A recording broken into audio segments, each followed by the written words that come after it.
on the road to master.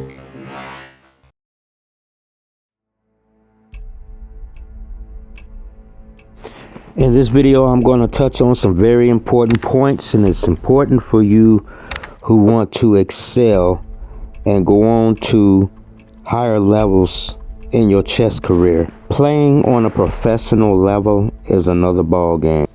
What do I mean? Openings that tend to work on an amateur level may be less desirable at the professional level. You're going to have weaponry in your arsenal, which means you're going to have to be resourceful. In the above illustration, here we see the Dutch defense. White has numerous choices with knight c3. Of course, there is bishop to g5.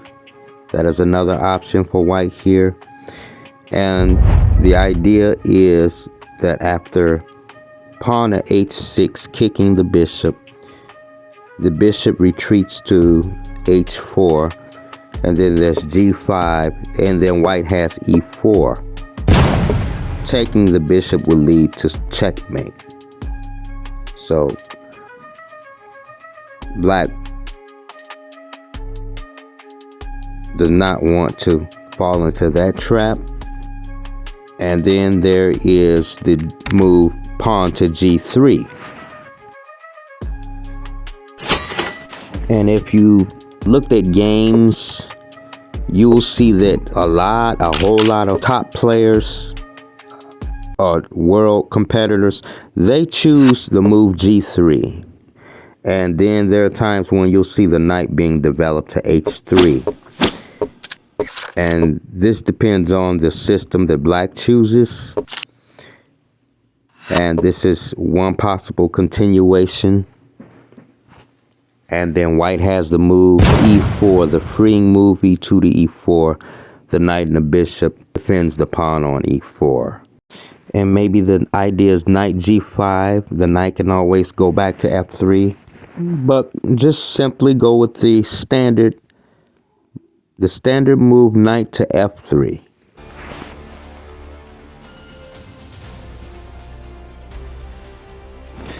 And on the amateur level, you're used to seeing the move pawn from c2 to c4.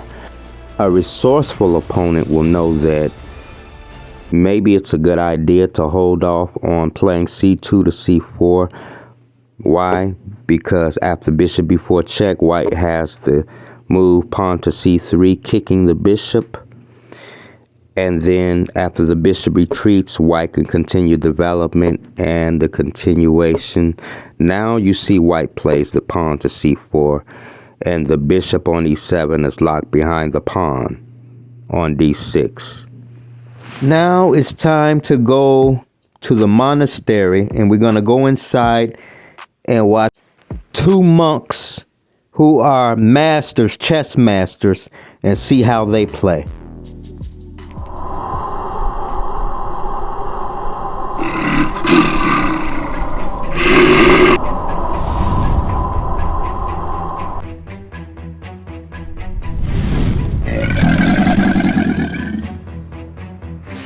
Introducing.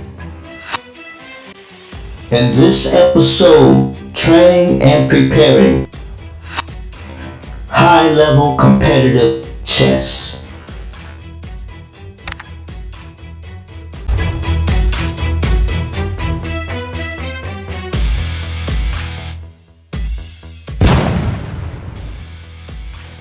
First player of the white pieces, chess master Dreamad.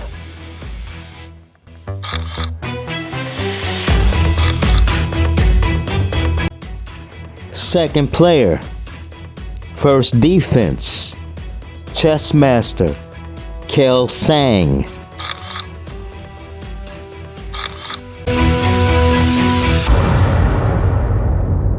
Okay, what I did was flip the board around. Here we begin with the starting position. After knight f3 and pawn to f5, white placed the positional pawn to g3. Now this is chosen on a higher level, It's a positional game. But if white wants some excitement, he can go with the move pawn on e2 to e4. This is known as the Lisitzin gambit.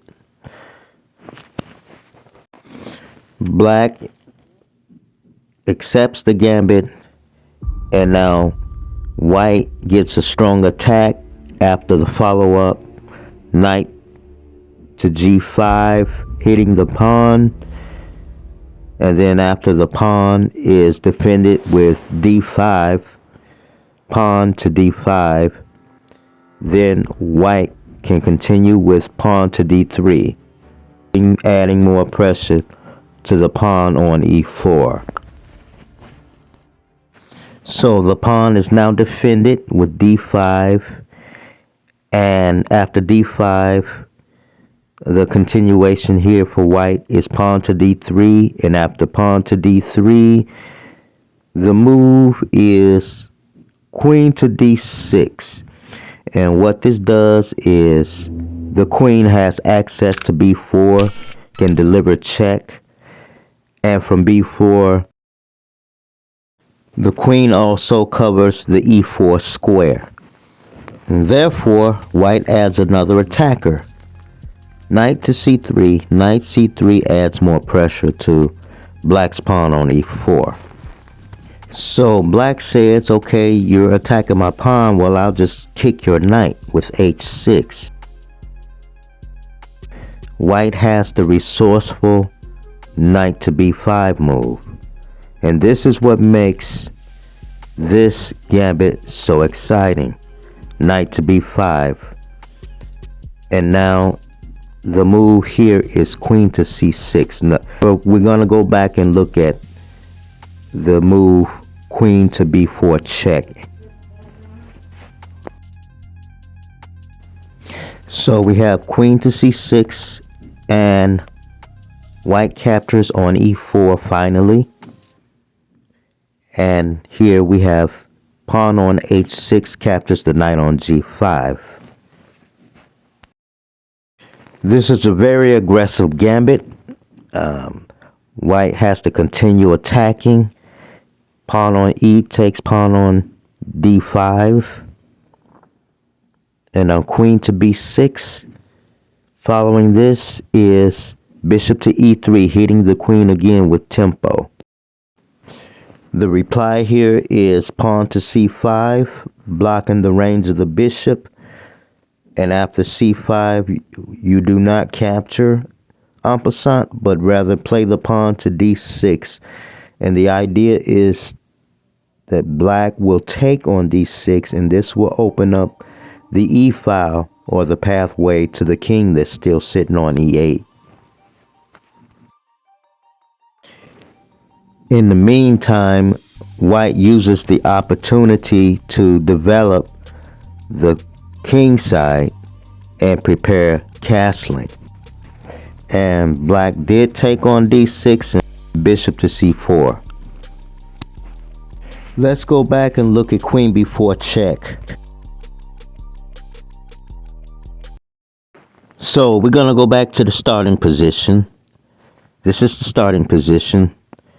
White gambits the e4 pawn, f takes e4, knight g5, d5, d3, adding more pressure, and now queen d6, knight c3, h6, knight b5, queen b4 check, pawn c3.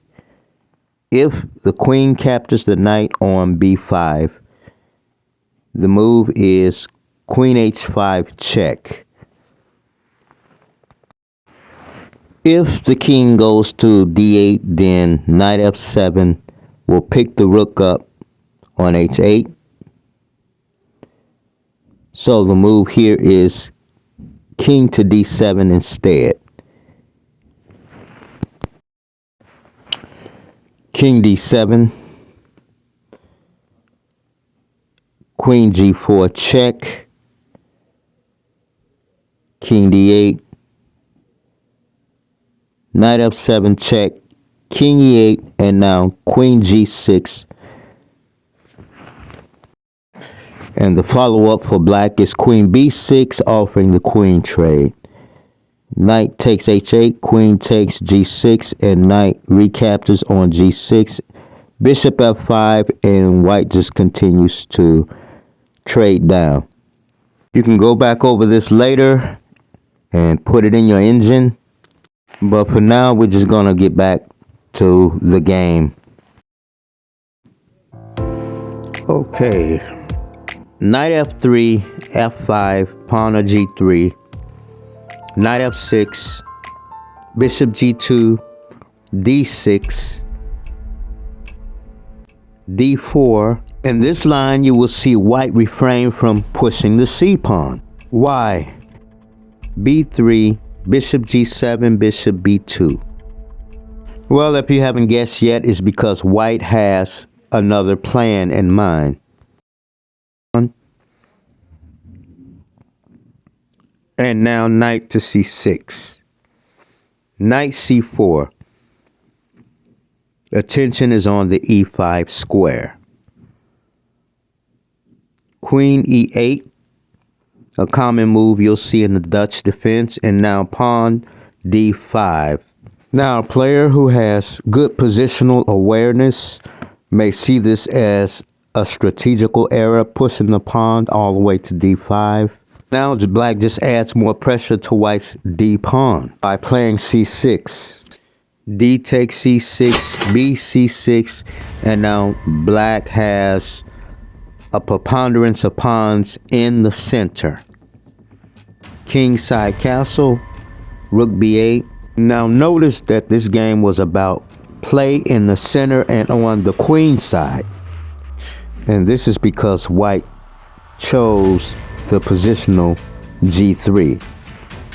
Now had white gone for the Lississin gambit with e4 in the opening with the gambit, then play would have been king side and center. And now the samurai will give you the plan for both sides. White wants to play the queen to d2, which will give her access from the e1 to a5 diagonal. And this is in order to put pressure on black's queen side in conjunction with the knight on c4. In addition to the white's bishop being on g2. Black wanted to trade dark square bishops and play the queen to e6 to help cover the king side. But this comes after playing the pawn to h6 to keep a knight off the g5 square. The last segment of this video is a test of your tactical skill. Black's pawn on a7 can be taken. Is this a trap?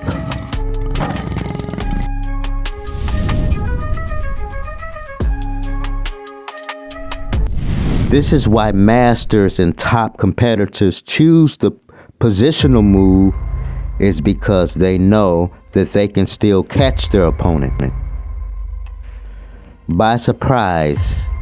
Why? Because the requirements, you must have this increased skill and awareness. Be accurate, try a different approach, and your technique flawless, and knowing what to do in these positions. You're playing the black pieces. Are you ready? After playing the queen to e6, white plays the queen to a5, attacking your knight and your pawn on a7, a double attack.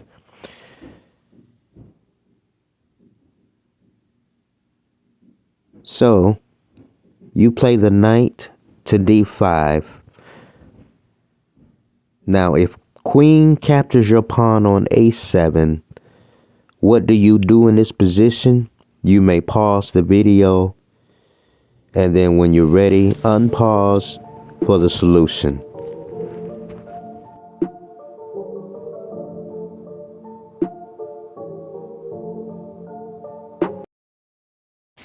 Okay, we're back.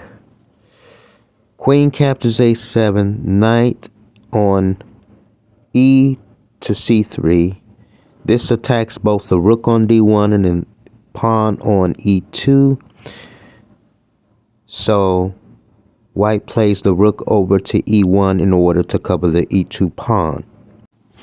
And following this is queen to c8 with the idea of trapping the queen. So queen on e6 to c8 to cover the bishop, and this threatens rook on b to a8, trapping the queen. Now following this, white has the two possibilities, knight to a5 or knight b6, and both moves are losing moves. So basically we can say that white is in Zeus Wang right now. So question after knight b6, what do you do? Pause the video. The knight attacks your queen on c8.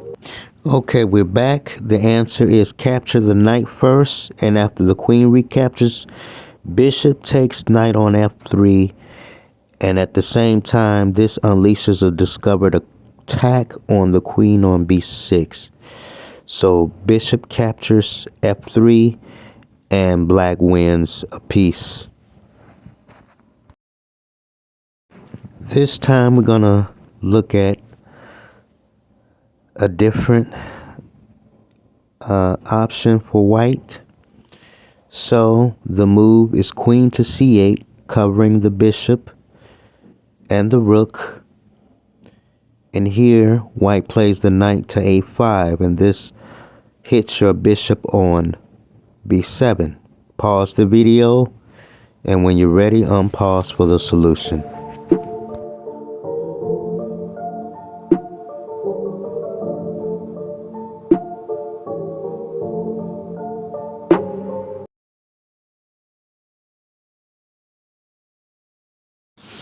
Okay, we're back. After knight to a5 hitting your bishop, the answer in this position is knight to b5 attacking the queen, and the queen is now trapped. White will lose the queen. That is all I have for now. Thank you for watching. Please don't forget to like, comment, share, and subscribe. And stay tuned for my next video.